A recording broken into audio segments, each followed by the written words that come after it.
In a distant part of the universe, there exists a gallery like no other, filled with wondrous works of art that captivate anyone who wanders in. Artists from across the cosmos come here to display their finest achievements, each hoping to prove their worth. These artists are all apprentices, beings capable of creating extraordinary things, landscapes of pure light, creatures made of stardust, and nebulae that swirl with color. Yet, the true power to create living worlds, stars and galaxies, belongs only to the world builders, beings whose craft transcends all. Among the creators who come to this gallery, there is another kind of visitor: dreamers. Souls from across the universe, including humans, are drawn to the gallery while they sleep. Some will never remember their visit, while others will wake with a faint memory, a feeling of having glimpsed something extraordinary in their slumber. Though only partially aware, the dreamers drift through the gallery, absorbing the beauty and energy that fills the space.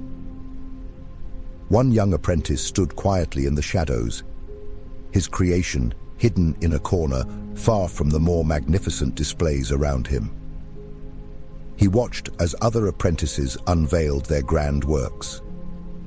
Swirling balls of plasma, great beasts born of fire, and complex landscapes filled with beauty.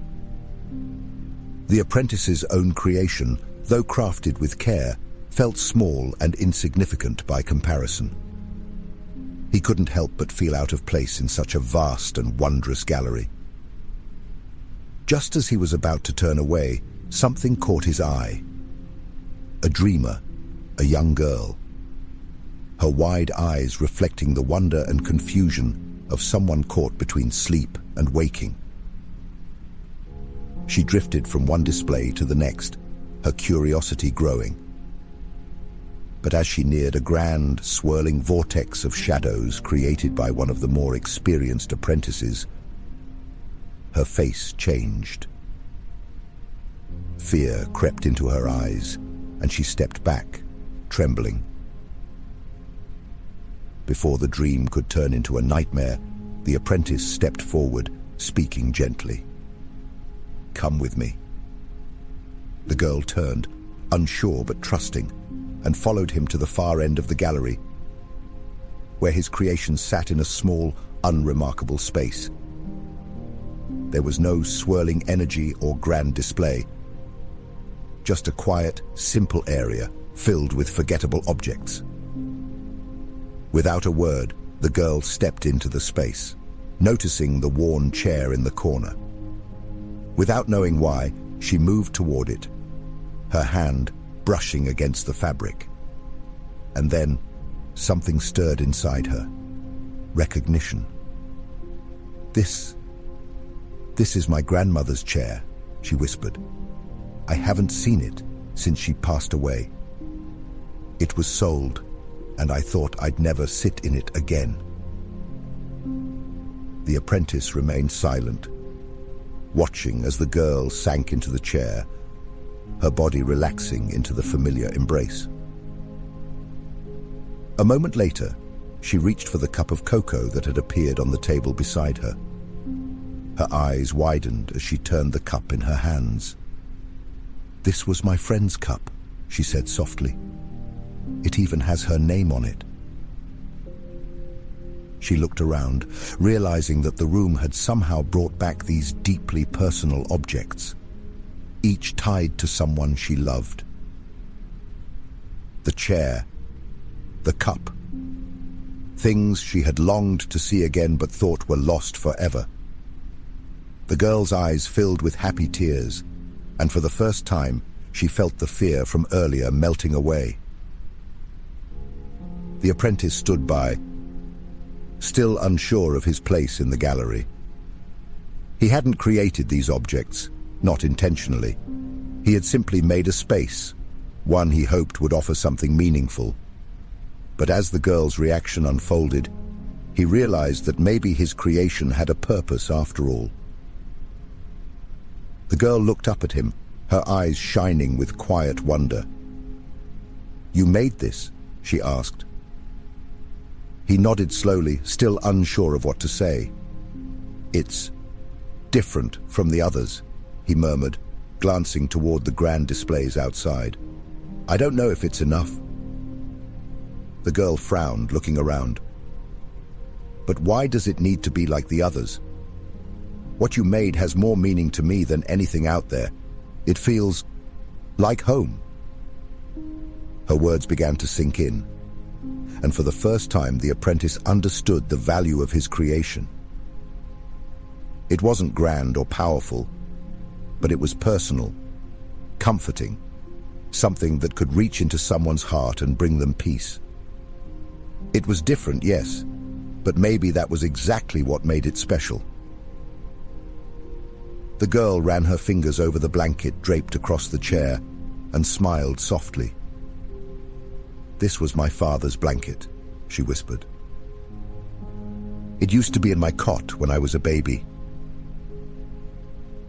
As they shared this quiet moment, the girl noticed something else, a small, glowing object tucked away in the corner.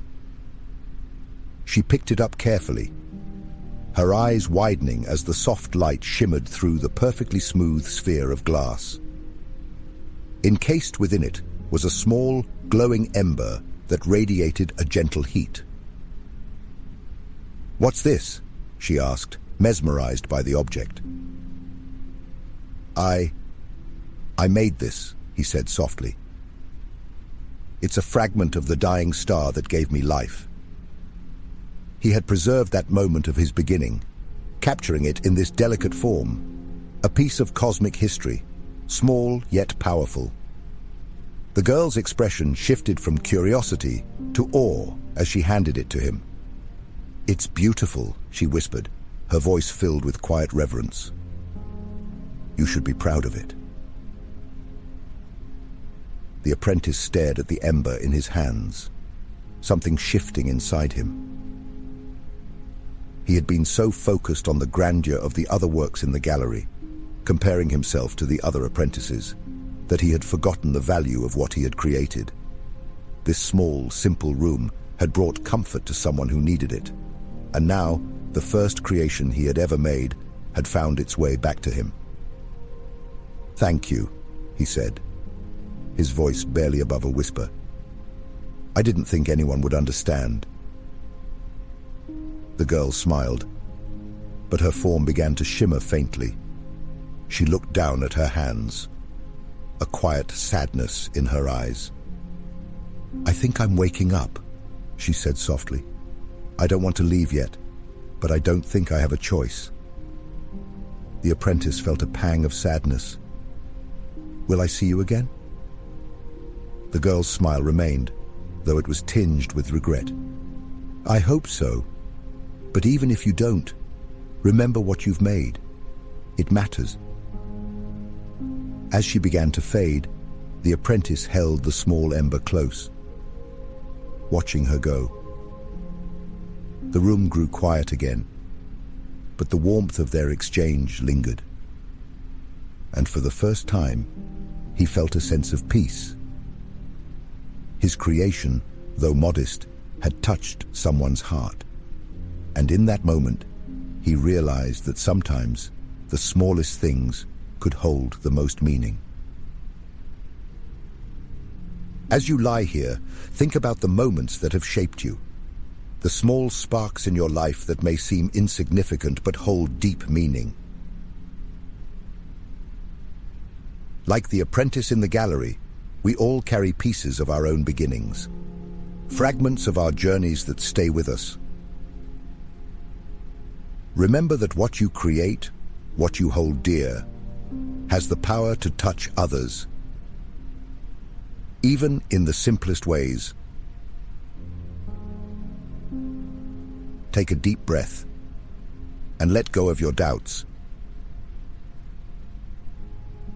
There is no rush. Allow your mind to remain as calm as the gallery. And give yourself permission to drift into a peaceful sleep, cradled by the warmth of your own memories. Good night.